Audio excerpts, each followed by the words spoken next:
Hey guys, I'm Chris Buck and a very warm welcome to Friday Fretworks, and this week, why I've never toured the USA. Until now.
Now, when it comes to musical relationships, there are few that are as storied as that which exists between the US and the UK. Aside from being the two leading exporters of music, there's a rich heritage and history of share and share alike, from blues music to the British invasion, to Hendrix going to London to get his break, to Elton John going to Los Angeles to get his break. There are literally innumerable examples, and each country still undoubtedly holds an intrigue for their transatlantic neighbours, which I guess begs the question, why don't more British bands cross the water in this day and age? Now, you may have seen this July, that myself and my band Cardinal Black will be playing a few shows in the US. It'd be a little bit disingenuous to call it a tour. It's only 3 shows, playing with Fire Festival in Omaha, Nebraska, the Basement East in Nashville, and the Troubadour in Los Angeles. But why only 3 shows? Where's Chicago? Where's New York? Where's insert city name here? And why on earth has it taken us so long?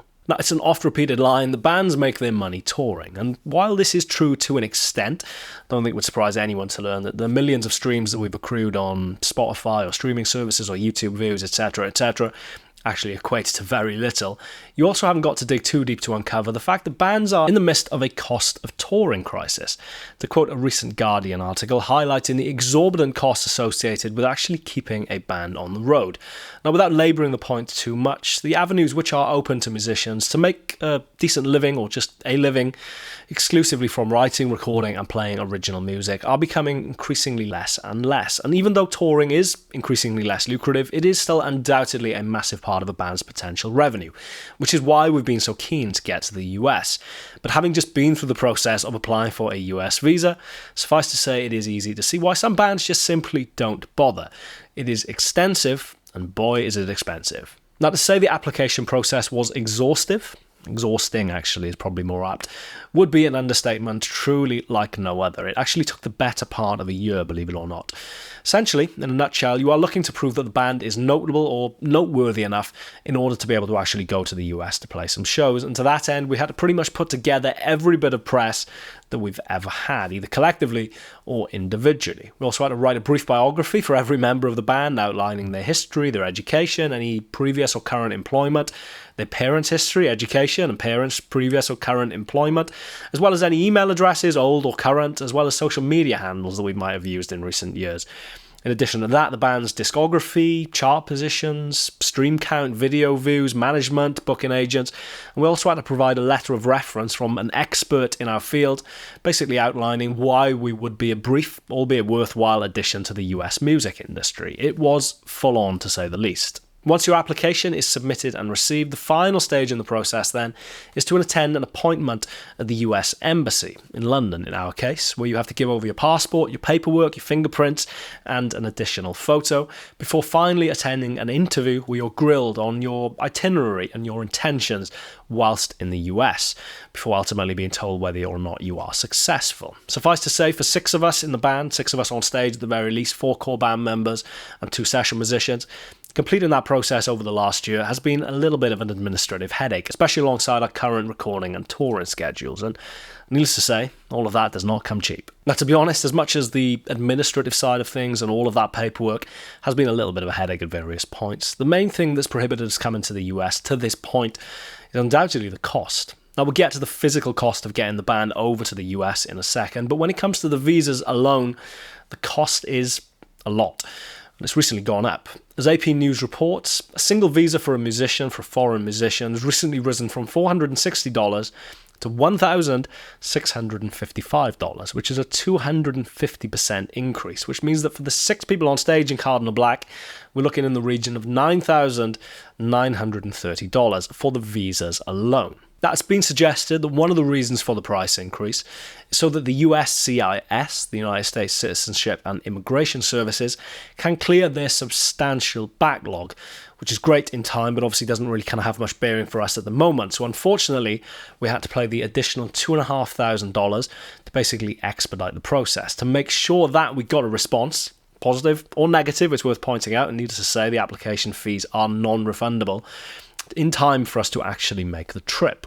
In addition to that, our appointment at the US Embassy cost us £1,070 for the 6 of us to attend, and that's not including travel to and from London, obviously, as well as $560 for an application fee. Another $560 then for a letter from the American Federation of Musicians to basically corroborate our notability, as well as $700 to print and mail our application to the USCIS. Our lawyers' fees to date, incidentally, Maggie Ebbett at QTAC Rock in Omaha have done a superb job from start to finish, roughly in the region of $1,000 to date, which means that the grand total of our visa applications so far has come to, you have to excuse me for reading here, it is a long number, $16,611.68. Now, once the accounts and the dust is settled, I don't think there will be any change out of $17,000. And at this point, we haven't actually left for the US. Now, as I've already discussed earlier, touring the UK and Europe is a pretty costly business, but relatively speaking, it's on our doorstep, and we can do it in our van, which helps keep costs down. But obviously, none of that is really applicable when it comes to the US. And thus far, to date, we've spent £10,500 on flights alone, and that's not including additional baggage, which we've yet to book. For pedalboards, guitars, keys, it actually works out cheaper to take our own keyboards than actually rent them in various locations for all of the flights, both domestic and international. I guess all of that will probably run to about £500, £600 in addition to the flight costs. Bizarrely, I can't remember which of those flights that it is, but it's actually worked out marginally cheaper to upgrade to business class, thus increasing your baggage allowance, than just pay for extra baggage, which seems slightly insane. Once we're on the ground then, we've had to rent 2 cars to drive from Omaha to Nashville, because we couldn't find a van company or a van rental company that were happy with us dropping the van off in a different location. And even for the privilege of doing that in 2 cars, it's incurring a cost per car of £319, in addition to the rental cost, just basically for the privilege of dropping it off a couple of 100 miles south, which means that the 2 cars alone for 2 days, or 3 days actually, I think technically, have cost us £1,615. Generally speaking, Airbnb works out considerably cheaper than booking hotels for us, but even so, in Nashville for 2 nights, it's come to £603.33, and in Los Angeles for 3 nights, it's come to £1,444. I guess the only real kind of remaining cost then is working out what we're going to eat and drink. We're in the US for 11 days. Of course, there's 6 of us on the ground, so assuming that each person will probably roughly need about £20 per day, which is the general kind of per diem really, to get by on food and drink, that'll come out at about £1,320, and I would say that's fairly conservative, to be honest. So I guess all of that, assuming very naively for a second that everything runs beautifully to schedule and to plan and to budget, which it won't do, that comes to a grand total of £15,982.30 just for the cost of actually being on the ground in the US. As I said, that is beautifully naive. There will undoubtedly be unforeseen little costs and stuff that creep up along the way. So again, I would be amazed if we got any change out of £17,000, which means that The grand total of our trip to the US, drumroll please, will come to £29,330.58. Now, I guess you've already quickly done the maths there, that unless we're playing Madison Square Gardens for, 4 or 5 nights in a row, it's not really going to be a worthwhile trip in any kind of measurable kind of metric, I guess. Which begs the question, is there even any point in doing it? Is there any good news? Thankfully, there's actually quite a lot to be positive about. First and foremost among which is that 3 shows look as though they're going to be absolutely incredible. Our 2 headline shows, actually, at the Basement East and the Troubadour in Los Angeles, both comfortably on their way to selling out in advance of the show, which just totally blows my mind.